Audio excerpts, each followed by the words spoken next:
सामयिनार प्याजरी लोगन गिरदाव तिब्रमनाथ निरंतर दबरी नाम राम बोलिए पवन सम्मानी महाराज की जय बालाजी महाराज की जय ओ बाबा की जय जय हनुमान वीर माता जय हनुमान वीर माता जय जय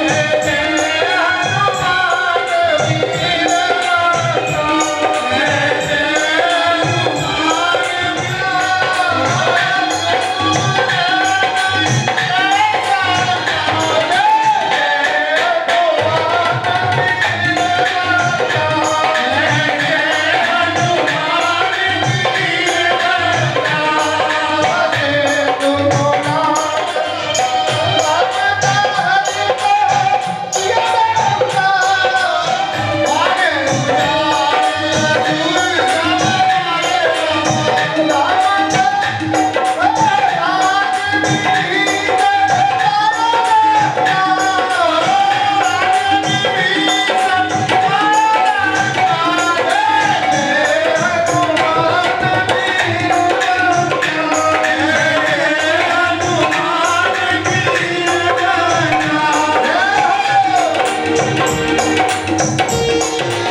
परमादरणीय प्रातस्मरणीय अनंत श्री विभूषित गोलोकवासी जिनको कि भगवान रमण बिहारी और भगवान श्याम सुंदर के दर्शन हुए थे, ऐसे परम श्रद्धेय श्री हरिनामदास जी महाराज की परम कृपा से ये वटवृक्ष जिसको कि हरिनाम संकीर्तन मंडल के नाम से हम लोग जानते हैं, इस हरिनाम संकीर्तन मंडल के 45वें वार्षिकोत्सव में हम सब यहाँ पर 17 तारीख से अनेकों कार्यक्रमों के माध्यम से श्रीमद् भागवत का श्रवण कल तक हम लोगों ने किया और भागवत जी के बाद संतों का आशीर्वचन जो कि आवश्यक होता है। आशीर्वचन के बिना, संत कृपा के बिना कोई भी यज्ञ सफल नहीं होता। इसीलिए महापुरुषों ने ये संत समागम का कार्यक्रम रखा है। दूर दूर से महानुभाव महापुरुष पधारे हैं। अगर आप अकेले कोई कार्यक्रम करना चाहो तो संभवतः ये संत समय नहीं दे पाते, लेकिन उन महापुरुषों की कृपा है, उनका नाम सुनते ही कितने भी व्यस्त क्यों न हो, संत अपना समय निकाल लेते हैं और भगवान लक्ष्मी नारायण के चरणों में अपनी हाजिरी जरूर देते हैं। आपने बहुत सारे कार्यक्रम देखे होंगे, बहुत सारे कार्यक्रम सुने होंगे, प्रवचन सुने होंगे, लेकिन एक संत सम्मेलन एक विलक्षण तरीके का होता है। उसमें महापुरुष समय सामयिकी विषयों के ऊपर अपने उद्गार प्रकट करते हैं, जो कि अत्यंत आवश्यक होता है। इन उद्गारों को श्रवण करके आप अपने जीवन को उनके आशीर्वचन के अनुसार चलावें। ये हर साल ये उद्गार आपको प्रसाद के रूप में दिए जाते हैं। हमारे महापुरुष हम सबके मध्य में विराजमान हैं, जिनमें परम पूज्य परमादरणीय रमण रहती आश्रम के वर्तमान में अध्यक्ष सर्वश्री अधिकारी जी महाराज, जिनके मुखारबिंद से आप लोगों ने कल तक श्रीमद् भागवत कथा का श्रवण किया। आप रमण रहती से पधारे हैं। राम कथा के प्रवक्ता, जिनको आपने सायंकालीन सभा में एक सप्ताह तक भगवान श्री राम की कथा के माध्यम से उनको सुना है, परम पूज्य राजेंद्र दास जी महाराज रामायणी जी अयोध्या से पधारे हैं। वो भी आप सबके मध्य में विराजमान हैं। परम पूज्य परमादरणीय श्री स्वामी रामानंद जी महाराज गोवर्धन से अभी वो आने वाले हैं, बैठे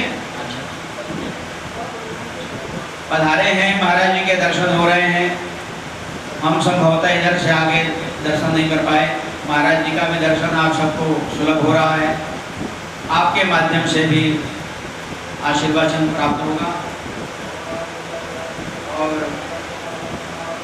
विश्व चैतन्य जी महाराज आप भी पधारे हैं, मथुरा से आए हैं।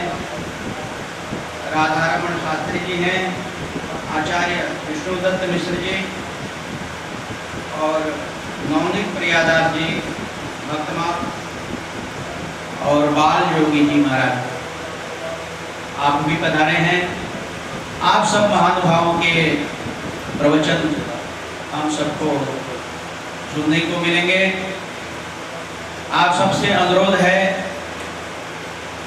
कि जो लोग जहाँ बैठे हैं थोड़ा और आगे आ जाएं, ताकि पीछे आने वाले लोगों को किसी प्रकार से कष्ट न हो।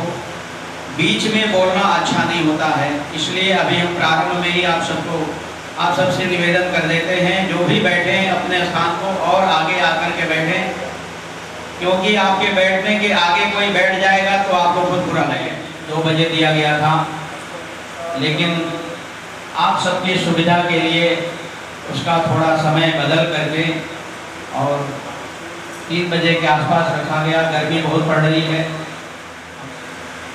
अति दुर्लभ है। हमारे महापुरुषों ने, शास्त्रों ने दुर्लभो मानुषो देहो, दुर्लभो मानुषो देहो, ये मनुष्य शरीर बहुत दुर्लभ है। दुर्लभ है लेकिन अत्यंत दुर्लभ है। देवता भी इसके लिए तरसते हैं। क्या विशेषता है इस मनुष्य में? तो कहते हैं कि भाई इस मनुष्य शरीर को प्राप्त करके मनुष्य केवल भोग ही नहीं अपितु मोक्ष का भी प्रतिभागी हो जाता है। इससे मोक्ष प्राप्त कर लेता है। नहीं तो 84 लाख योनियां हैं, 84 लाख प्रकार के बंधन के स्थान हैं। तो भगवान इस मनुष्य शरीर को कवही की करी करुणा दर देही देत ईश बिन भेद स्नेही, अर्थात करुणा करके इस मनुष्य शरीर को भगवान देते हैं। भगवान का कृपा पात्र शरीर है ये। जीवन सफल कर लेगा, अपने को भगवान के चरणों में निवेदित करेगा, अपने को भगवत भक्त बनाएगा, तभी इस जीवन की सफलता है। नहीं तो समय व्यर्थ जाते देर नहीं लगती। व्यक्ति पाप के तरफ ज्यादा अग्रसरित होता है। पाप करने से नीचे आने के लिए मोटर नहीं लगाने पड़ते, अपने आप स्वाभाविक नीचे पतन की तरफ जाता है। मनुष्य का मन भी स्वाभाविक तरीके से पतन की तरफ जाता है, विषयों की तरफ जाता है। विषयी बन जाता है। इसलिए उसको ऊपर ले जाने के लिए, उसको ऊर्ध्वरेता बनाने के लिए, उसको भगवान से जोड़ने के लिए सत्संग की जरूरत होती है, महापुरुषों के निकट जाने की जरूरत होती है, भगवान की कृपा की जरूरत होती है। इसलिए सत्संग आवश्यक है। और जो समय मनुष्य का बीत गया, जितना समय बीत गया, आपको मैं सत्य कह रहा हूं, बीता हुआ जो समय है उसका एक क्षण भी फिर से वापस नहीं आ सकता। आपके घर में, आपके आसपास में जितनी भी संपदा है, सारी संपदा दे करके एक क्षण बीता हुआ समय आप लेना चाहते हैं, प्राप्त करना चाहते हैं, तो आपको मिल नहीं सकता। सर्वरत्ने न लभ्यते। ऐसे बहुमूल्य समय को यदि कोई ऐसे ही व्यतीत कर देता है तो उसको शास्त्रों में महापुरुषों ने पापी कहा। वो पापी है, नराधम है, आ रहा है। ऐसे प्रमादी मनुष्यों के लिए बहुत कुछ कहा गया। अभी कल तक आप लोगों ने श्रीमद् भागवत कथा श्रवण किया। भागवत में बहुत स्पष्ट वर्णन किया।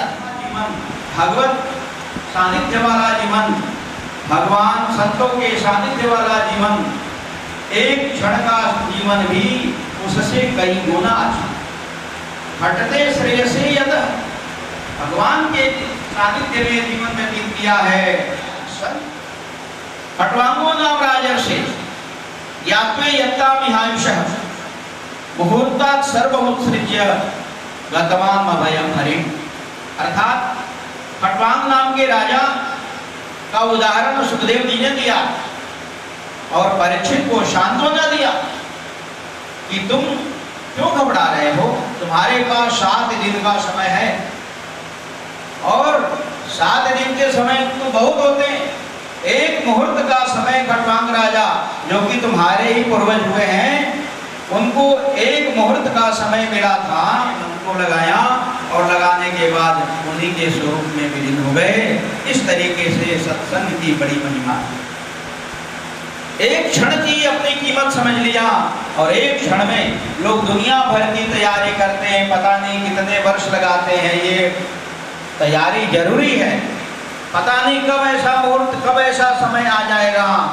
अगर तैयारी रहेगी तो उस समय का हम सही उपयोग कर लेंगे, तैयारी नहीं रहेगी तो हम व्यर्थ में ही अपने समय को बिताते बिताते और अंतिम समय में भी अंतराम गई आवत नाही, जो कहा है कि भगवान का नाम अंत में स्मरण नहीं होता है, क्योंकि उसके पीछे तैयारी नहीं रहती। हमारा मन तैयार नहीं रहता, हम विषयों का चिंतन करते हैं, भगवान का स्मरण नहीं होता है, और अंतिम तैयारी के लिए ही अंत मति सो गति होती है। नारायण याद रखो, ये संतों का सानिध्य बहुत दुर्लभ है। इनकी कृपा ही है कि कहाँ से आकर के यहाँ विराजमान। इनकी वाणी का दर्शन साधारण नहीं है, अमोघ है। इसलिए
हमारे पूज्य परमादरणीय संत महापुरुष परम सिद्धि वीतराग पद्मराज आचार्य, रमन के अध्यक्ष स्वामी प्रतिभारी जी महाराज के चरणों में साष्टांग वंदन करते हुए, स्मरण करते हुए उन्होंने बड़ा सुंदर आप लोगों को श्रीमद् भागवत का श्रवण कराया, जो एक परमहंसों की संहिता है और परमहंस के रूप में उन्होंने आप लोगों को बड़ा सुंदर भक्ति भाव से भक्ति भाव का श्रवण कराया। ये बड़ा सुंदर आप लोगों के लिए दर्शन है। और बनारस के पास देवगांव के हमारे परम पूज्य पूज्य प्रेम मास्टर श्री आत्मानंद जी महाराज आए, उनके चरणों में बड़ा मैं वंदन करता हूँ, अभिनंदन करता हूँ। बड़ी कृपा किया, यहाँ आकर के आप लोगों को दर्शन दिया और अपनी उपदेश की प्रेरणा की विद्वत में गाने से आप लोगों की भक्ति श्रवण करा रहे थे ज्ञान चर्चा, और हमारे रामानी जी आपको ब्राह्मण श्रवण करा रहे हैं, वंदन करते हुए सभी संतों को वंदन करते हुए साथ वाले भी जाने वाले थे, आए नहीं आए, वो भी साथ भाग आएंगे। और मथुरा से हमारे विश्वबंधु भाई वो भी बड़ा सुंदर भागवत का चिंतन कराते हैं, सभी को विष्णु करते हैं। और आप लोग बड़े भाग्यवान हैं जो इस प्रकार संतों का सम्मेलन, संतों का दर्शन, संतों के पालन से तथा प्रवचन श्रवण करने को मिल पाया। लोगों को हमारी सुनील जी का परिवार बड़ा पूजा का पूजा बड़ा भक्ति भाव वाला है। हमारे कई आप लोग ऐसे हैं, प्रदीप जी हैं और राम कुमार जी हैं और सभी आप लोग जितने भी हैं सभी बुलंदशहर के निवासी बड़े आप लोग भाग्यवान हैं। इस प्रकार संतों के आनंद में लेकर के ज्ञान चर्चा को पूर्ण करते हैं। इसी समय में आइए आगे की चर्चा करते हैं।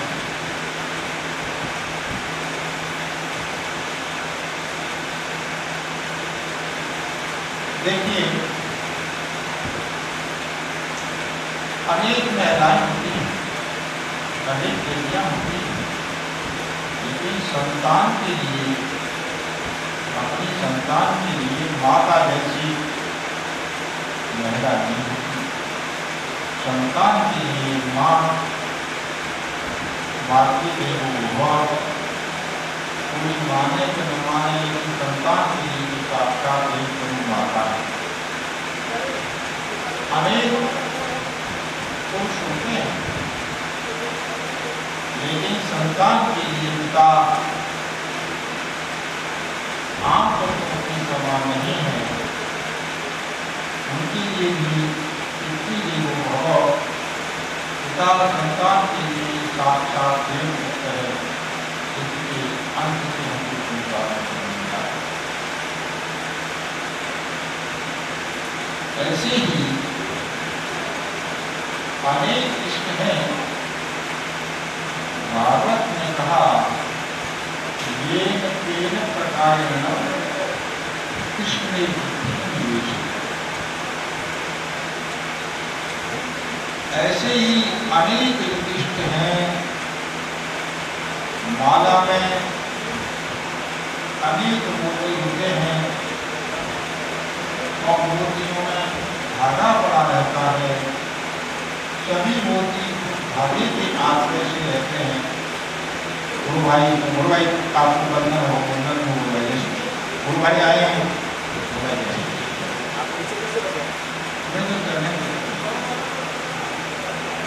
तो ऐसे ही सभी का आश्रय जैसे धागा है, ऐसे ही संसार में सृष्टि के सभी के आश्रय भगवान श्री कृष्ण। भागवत में कहा कि ये अधिकारी ने आप ये केवल प्रकार अनेक प्रकार के उदाहरण देकर के कथाएं श्रवण करा के ज्ञान चर्चा के माध्यम से ज्ञान यज्ञ करिष्यामि, हमारे अधिकारी जी ने अनवरत 7 दिन चलाते रहे। हमारे जीवन में भक्ति बहुत आवश्यक है।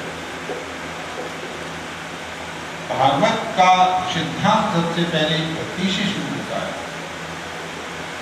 भक्ति परेशा अनुभव वृत्ति अन्यत्र चैव त्रिगतिक काल प्रपद्यमानस्य यशा अश्नतः तुष्टि पुष्टि क्षुत् अपायो निवृत्ति। हमारे जैसे भोजन दैनिक रोजाना शरीर को स्वस्थ रखने के लिए, निरोग रखने के लिए, शरीर को संवर्धन करने के लिए एक शुद्ध शाकाहार भोजन की शास्त्रीय व्यक्ति को आवश्यकता होती है। रोजाना और एक निश्चित समय पर आवश्यकता होती है। अगर शरीर चलाना है तो शरीर के लिए शुद्ध शाकाहारी पवित्र भोजन होना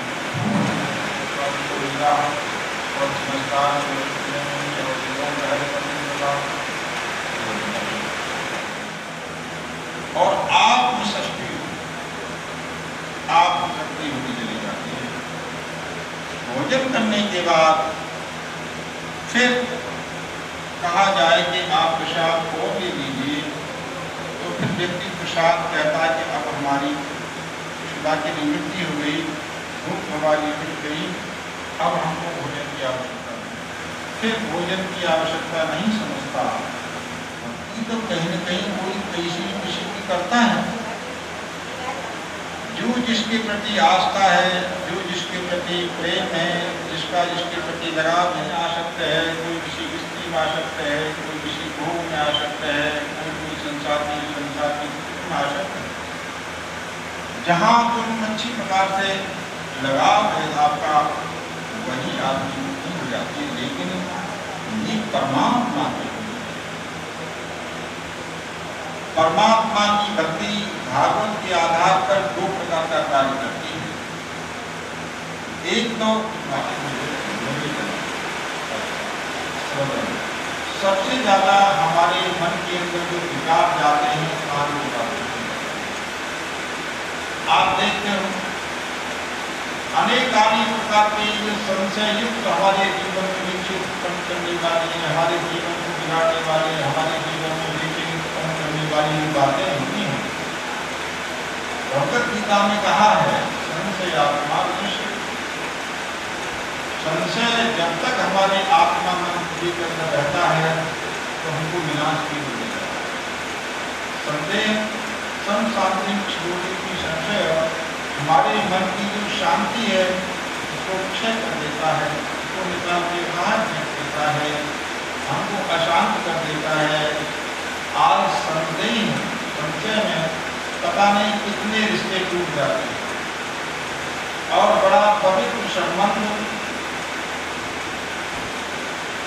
दाम्पत्य जीवन का संबंध भी संदेह में आकर के टूट जाता है। संदेह आकर भाई से भाई का प्रेम टूट जाता है। संदेह में पिता पुत्र का भी बड़ा अत्यंत निकट एक संदेह होने पर भी संबंध टूट जाता है। संदेह दरार उत्पन्न करता चला जाता है, दूरियां उत्पन्न करता चला जाता है।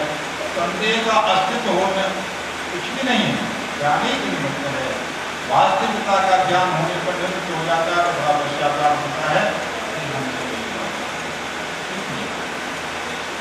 तो ये काम सावधान करने, काम से जब आपकी कोई कपड़ा में आग लगाता है तो हमको बड़ा बुरा लगता है। पता नहीं कितने हमको इच्छा आती है, लेकिन जब तुम्हारे मन में कोई गलत संदेहास्पद तुम्हारे कान के माध्यम से कोई गलत बात किसी को समझ आता है तो तुम अंदर जाने देते नहीं जाने देना चाहिए। संदेह बहुत बड़ा बीमारी है, संदेह जो है कभी कभी आंखों देखी बात और कान सुनी बात भी झूठी होती है, ऐसे कई ऐसे प्रमाण मिलते हैं। तो ब्रह्मा जी ने कहा, जब वरदान मांगा था तो उन्होंने कहा, अनेक भक्तियों में उन्होंने कहा, सर्वरों को पाया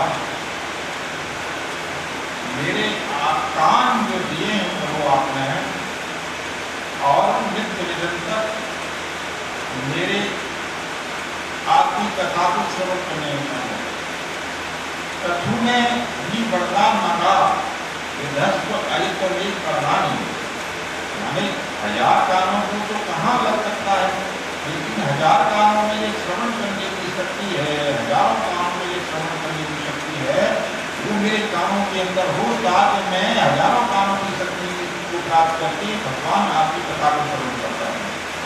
तो तुम्हें भी मांगा और प्रहलाद ने भी ये कहा, सबसे बड़ा आप अपने ज्ञान के माध्यम से जो भी शब्द जाता है वो ज्ञानार्थक, शंकों का सत्संग, भक्ति भाव भरा, आपके जीवन को अंतर जाति सुख शांति प्राप्त कराने वाला, आनंद का संचार करने वाला शब्द। ऐसा शब्द कोई नहीं हो जो कि आपके कान के माध्यम से जाकर के आपके जीवन को बर्बादी का रास्ता बन जाए, विक्षेप के रास्ता बन जाए।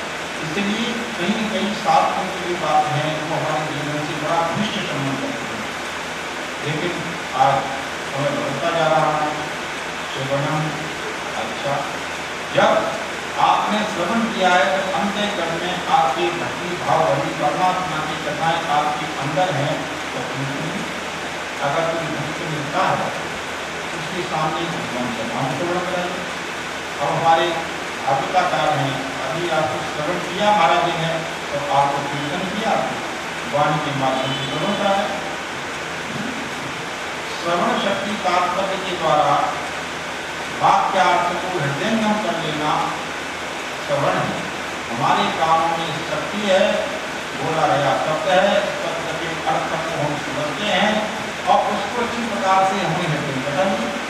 गुरु ने हमको मंत्र दिया और मंत्र का अर्थ बताया, तो उसी दिन से गुरु के छोटे से गुरुदेव के बताए हुए मंत्र को हम हृदयंगम कर लेते हैं, उसके अर्थ का स्मरण करते हुए हम रात को पूजा करते रहते हैं। जब हमको मन मिलता है, जब मन लगता है, जब विचार करना शुरू कर देते हैं। वाक्य और वाक्य का अर्थ हमारे मन में दोनों, और यावत जब तक जीवन रहता है, जब तक मंत्र और मंत्र का हमारे दिमाग पर बना रहता है, गुरुदेव का दिया सच्चा हाथ से अगर मंत्र को जब करता है तो व्यक्ति आजीवन जो मंत्र ऐसे ही श्रवण हो जो हमारे हृदय के पकड़ पर जाकर स्नान है। वाणी से जलन करना, विष्णु का होगा एक व्यापक सत्ता, सूर्य का एक व्यापक प्रकाश है, वायु एक व्यापक है। भगवान ने गीता में कहा है, रामा विष्णु के भूतानी धार्याम हम वो दिशा सत्या भगवान ने दंत कम कहा। पृथ्वी के अंदर से उत्पन्न होने वाला अन्न है, राम हमारी पृथ्वी में भगवान बैठे हुए, पृथ्वी से उत्पन्न होने वाला अन्न है। आप अन्न को खाते हो तो शरीर को धारण करते हो, अगर आपको अन्न नहीं मिले तो क्या शरीर को धारण कर पाओगे? पृथ्वी से उत्पन्न है जल, जल को पान करते हो। अगर पृथ्वी से उत्पन्न निकले हुए जल को आप नहीं पिएंगे तो क्या जीवन रहेगा? नहीं रहेगा। भगवान ने गीता में ये बात कही, काम आदि से गांव पृथ्वी में प्रवेश करके वो दिशा अपनी शक्ति के माध्यम से सबको मैं धारण करता हूँ। जब विभूतियों का वर्णन कर रहे थे भगवान, तो ये सब भगवान का विराट रूप, भगवान की सब विभूति है और भी महापुरुष है। इसलिए तो भगवान सर्वव्यापक सत्ता के रूप में कहाँ नहीं, हमारी वासनाएं हित दिखाती हैं, हमारी वासनाएं दूर करती हैं। हम विशेष आकृति में देखना चाहते हैं जो सभी आकृतियों में है, सर्वरूप है, सर्वाधार है, सर्वनिर्भर है, सर्व प्रतिपालक है, सबको दिव्य शक्ति प्रदान करने वाला है। उसको एक व्यापक सत्ता को एक सीमा के अंदर क्यों मानना चाहते? असीम है, सीमा के रहत है, तो सीमा सब जगह उसी को लेकर कष्ट करो, सब जगह वही है। तो व्यापक रूप में विष्णु भगवान का स्मरण पास है। आपको स्मरण करना है स्मृति के रूप में, तो परमात्मा का स्मरण करो। जितना परमात्मा का स्मरण करेंगे, सोते जागत तुम्हारी तुम्हें छाण करके दूसरा नहीं। अरे सोते जागते चलते फिरते परमात्मा की स्मृति बनी रहे, परमात्मा को छोड़ के कहीं नहीं आ रहा। आप जहाँ हो वहाँ आपको छोड़ के और कोई नहीं। सोने में, जागने में, चलते फिरते भगवान की स्मृति बनी है। आप कितनी संसार की भूखी स्मृतियों को धारण कर लेते हो, जिनकी कोई मतलब नहीं है, निराधार है, विनाशी, अनावश्यक स्मृतियों को तो स्मरण के रूप में धारण किए रहते हो। लेकिन वास्तव में ये सत्य है, परमात्मा सत्य है। परमात्मा के साथ में हमारा भिन्न भेद है। परमात्मा ने हमको अपनी आहित की कृपा करने के बाद में हमको मानव शरीर दिया, ये सत्य है। तो बहु करे करना नर देही देत हेतु विहित सही। भगवान का स्नेह है आपसे और कोई स्वार्थ नहीं। आप 50 बार काम करो, वो परमात्मा की कृपा है जो आपको मानव अच्छा। उसके बाद अर्चन, अर्चा कहते हैं मूर्ति के लिए, मन नहीं लग रहा मूर्ति को ले लीजिए, उसका अर्चन कीजिए, भगवान को भोग लगाइए। भगवान को जैसे अपने शरीर के साथ व्यवहार करते हो ठीक उसी प्रकार से भगवान का व्यवहार कीजिए। जैसे तुम अपने को खिलाना चाहते हो, भगवान को भोग लगाइए। तुम जिस प्रकार कपड़ा पहनते हो उस प्रकार से भगवान को कपड़ा पहनाइए। तुम जिस प्रकार से स्नान करते हो, तेल वेल लगा करके बढ़िया, ऐसे भगवान को स्नान कराइए। है जैसे तुम सुबह जलपान करते हो, भगवान को जलपान कराइए। भगवान को गाली जैसे आपको भोग करके बाद में लगाते हैं, भगवान को भोग लगाइए। इस प्रकार तुम मिठाई खाना पसंद करते हो, पहले भगवान को मिठाई लगाने भोग लगाइए। ऐसे जैसे तुम सहन करते हो ऐसे भगवान का सहन कराइए। अरे तुम जिस प्रकार से अपने शरीर के साथ व्यवहार करते हो, उस व्यवहार को परमात्मा के भगवान तो जो भी कुछ है, लेकिन आपका मन तो भगवताकार वृत्ति से प्राइवेट हो जाएगा, भगवताकार वृत्ति बन जाएगी अर्चन करने से आपकी। तो श्रवणम कीर्तनम स्मरणम और पाप से मैं काफी समय हो गया। एक बार राधा रानी गया हुआ था, गया था, पकड़वा गया था, तो मैं गया। एक माता थी बैठी थी, मैं मंदिर में एक आश्रम में चला गया, तो ये कपड़ा डाल करके वो उनको कुछ कर रही थी। मैं धीरे धीरे कर करके मैं माता कर रही कि महाराज जी राधा रानी घूम के आती है, थक जाते हैं, पता नहीं कहाँ उनका घूमना फिरना होता है, तो मैं उनके पैर दबा रही हूँ। अरे अच्छा बड़े भाव विभोर होकर के आनंद मगन हो गई, आत्मा के प्रेम में झलक रहा मुझे। उनकी राधा रानी को दर्शन कराया कि महाराज जी मेरे इस समय निर्वस्त कर दिया है, अभी दर्शन नहीं कराऊंगी आपको, सुबह दर्शन कराऊंगी, अभी मेरी सेवा मैं करने लगी हुई। तो उनकी माता थोड़ी गैरों को दर्शन कराती, आप लोग गैरों दर्शन कराती। तो बड़ी सुंदर इतनी मूर्तियों से थोड़े से पैर निकाले, मैं बोला धन्य माता राधा रानी को क्या मूर्ति हुई नहीं मूर्ति, तुम्हारे मन में हटना उम्र में राधा रानी, तुम्हारे मन में हटना राधा रानी बैठी हुई है। मैं बड़ा आश्चर्य कर गया, मैं धन्य है माता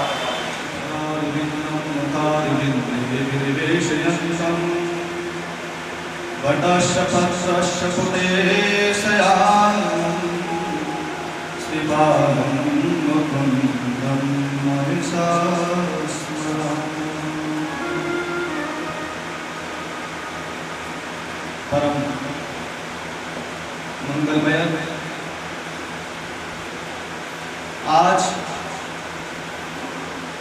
का दिन हमारे लिए ऐसा दिन है।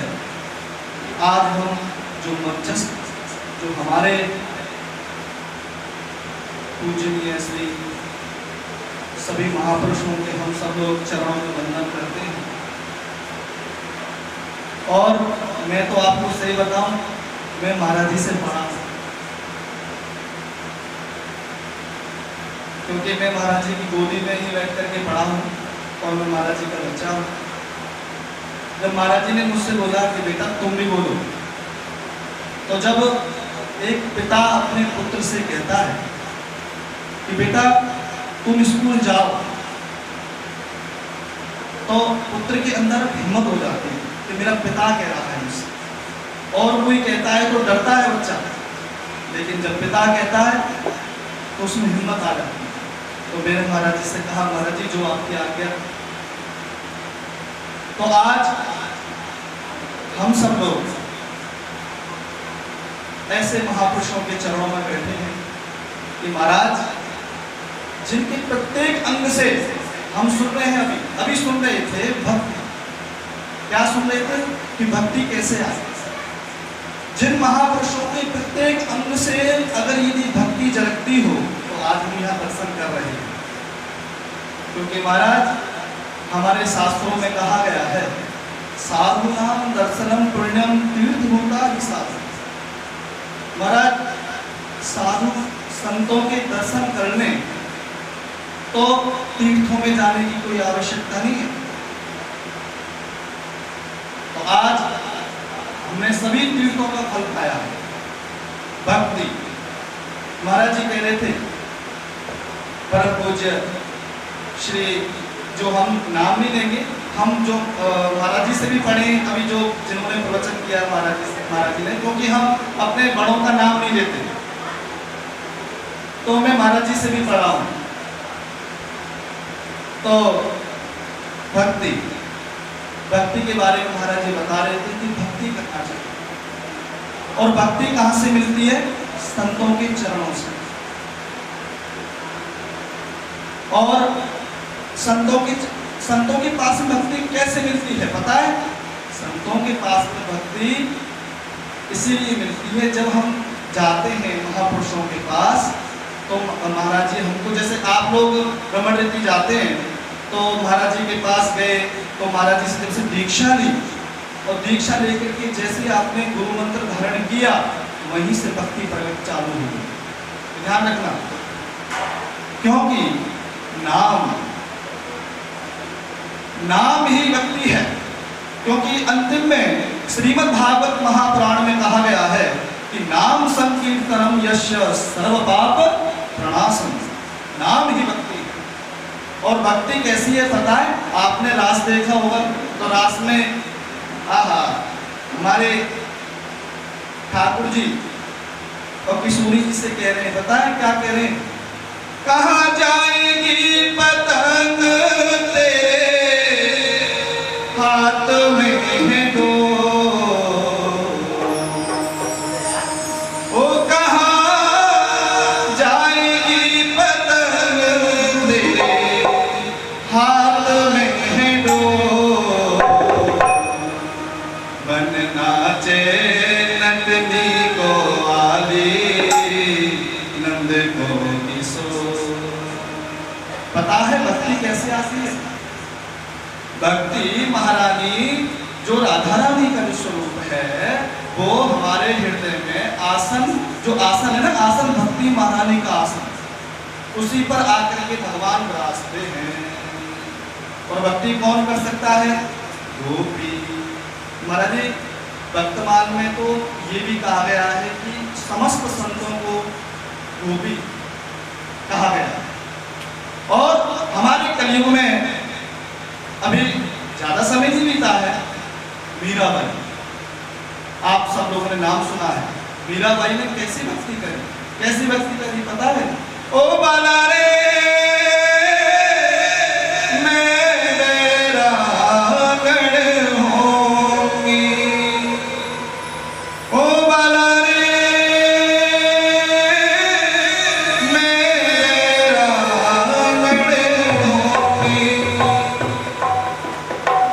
जाबे सारो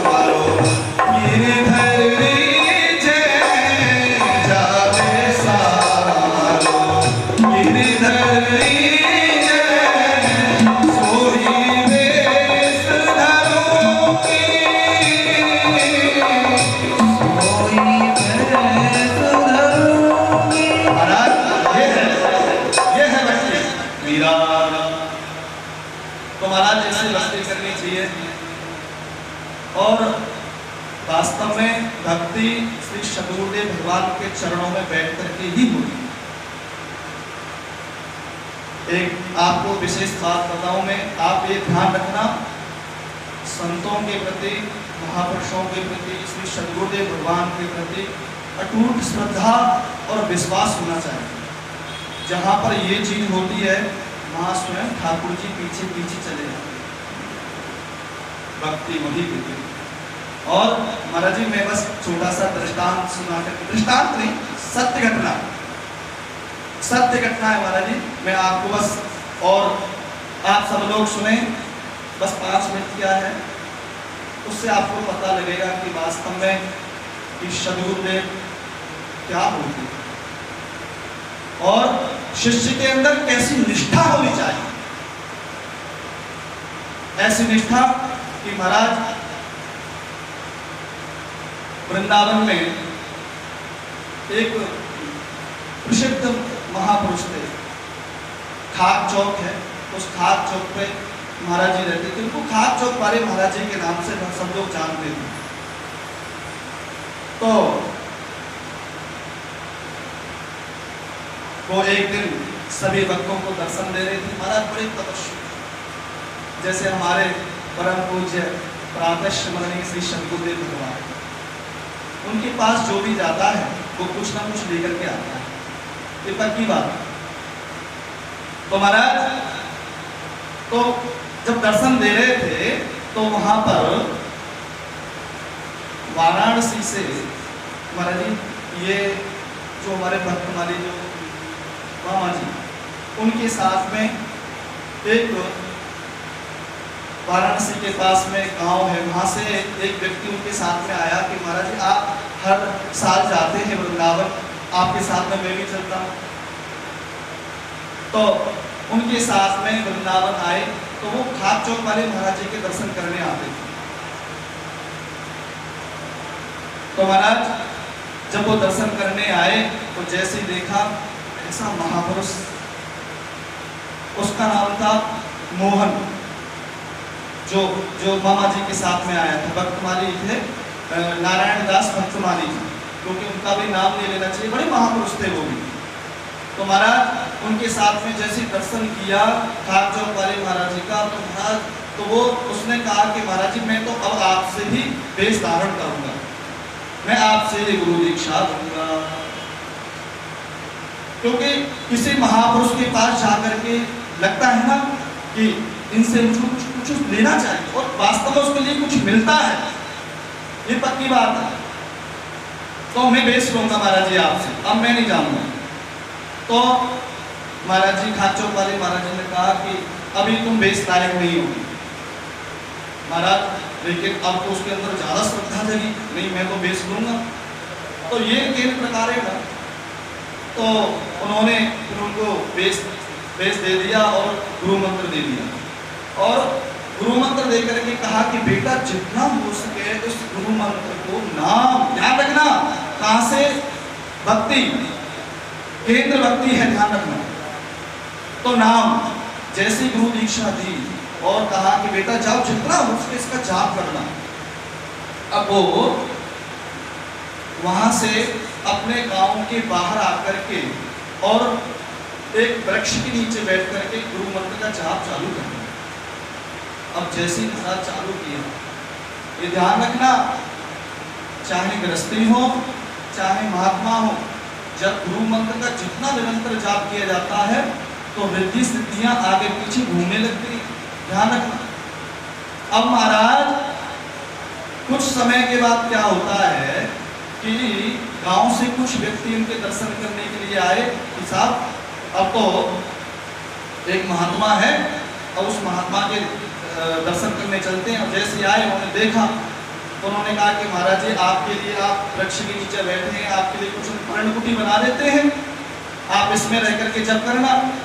उन्होंने कहा ठीक है। अब महाराज पर्णकुटी बन गई। कुछ दिन के बाद अब महाराज जी के पास कोठी बंगला भी, गाड़ी भी, सब कुछ आ गया। मतलब अब क्या होता है कि अब जैसे रिद्धि सिद्धि आ गई महाराज, तब वो उन्होंने कहा कि गुरुदेव के दर्शन करने जाना चाहिए। अब तो गले में महाराज उन्होंने क्या हुआ, जो अपने जो माला थी ना, वो माला लेकर के घड़ी पर टांग दी। और अब तो महाराज घड़ी पहने, सोने की घड़ी और सोने की माला, आहा महाराज सोने की अंगूठी।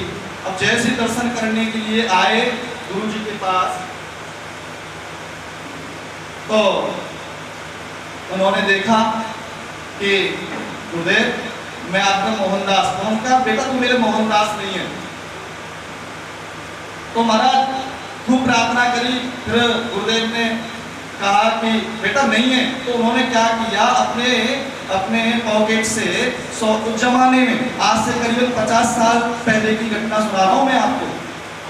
तो वो 50 जो 100 की गड्डी लेकर के जैसी चढ़ाई गुरुदेव के चरणों में, तो गुरुदेव ने अंदर से डंडा मंगाया और डंडे से खूब पिटाई, इतनी पिटाई की कि महाराज जो वस्त्र पहने हुए थे वो खूनों से रक्त हो गए उनके। अब कहा कि तू मेरी आंखों से चले जा, यहाँ सामने से चले जा बिल्कुल। अब जैसे ही वो मोहनदास वहां से गया, क्योंकि गुरुदेव की आज्ञा है, और जैसे जा करके उन्होंने, अब तो पहले तो पर्णकुटी में, अब तो बिल्कुल खुले आसमान में बैठ करके उन्होंने जब चालू कर दिया गुरु मंत्र का। अब एक दिन घटना क्या घटती है कि खाक चौक वाले महाराज जी ने एक वाराणसी में त्रिपाठी जी के घर में पहुंचे और जाकर के उन्होंने कहा कि भाई कल गुरु पूर्णिमा है और मेरा मोहनदास कहीं इर्द गिर्द कहीं पर बैठा हुआ है। और इतना जब किया कि मोहनदास जी बिल्कुल वो खड़े नहीं हो पाए और वहीं वो बैठे रहे, बिल्कुल पैरों से खड़े नहीं हो पाए। और महाराज चेहरे पर इतना तेज जब करके, क्योंकि भक्ति झलक रही थी चेहरा से। अब गुरुदेव ने कहा कि मेरा मोहनदास कहीं इर्द गिर्द बैठा है। तो गुरुदेव वहां से सीधे जैसे ही वहां आए, इधर मोहनदास उनको याद कर रहा था। तो गुरु पूर्णिमा का दिन था। जैसे कि आज के दिन आप सब लोग एक साल आप देखते हैं कि महापुरुष आएंगे, हम उनके दर्शन करेंगे। उसी प्रकार जैसे ही आए गुरुदेव, तो गुरुदेव ने कहा कि बेटा मोहनदास तुम यहाँ बैठे हो। तो कहा कि गुरुदेव मैं खड़ा नहीं हो सकता, मुझसे अपराध हो रहा है, आप आ जाएं और बस मैं आपके चरणों का दर्शन करूं। जैसे गुरुदेव आए, आकर के क्या होता है कि चरण जैसे आगे बढ़ाए और मोहनदास जी ने अपना मस्तक गुरुदेव के चरणों में जैसे रखा और अश्रुओं से ही उनके चरणों का प्रक्षालन किया। महाराज ये दृश्य देख करके देवता लोग भी हंस रहे थे कि हे भगवान, ये है गुरु और शिष्य का, ये है संबंध, ये है भक्ति। और देवताओं ने महाराज देखते देखते इधर क्या होता है, मोहनदास जी ने अपना शरीर छोड़ा और गुरुदेव ने उनकी ज्योति को लेकर के अपने हृदय में विराजमान कर लिया। ऊपर से देवताओं ने पुष्पों की वर्षा करी। ये है महाराज भक्ति। तो क्योंकि मैं महाराज जी के सामने ज्यादा नहीं बोल सकता, क्योंकि मैं महाराज जी के सामने बोलता हूँ तो जी आप समझते हैं सब लोग। तो अब मैं ज्यादा समय ना लेते हुए मैं अपने वाणी को इन्हीं पर विराम दे रहा हूँ। जय श्री कृष्ण। बोलिए लक्ष्मी। इसके पश्चात नवनीत प्रिया दास जी महाराज भक्तमाल जी उनसे आग्रह करेंगे कि आप अपनी वाणी से, संयोग से यहाँ विराजमान नहीं है महाराज जी,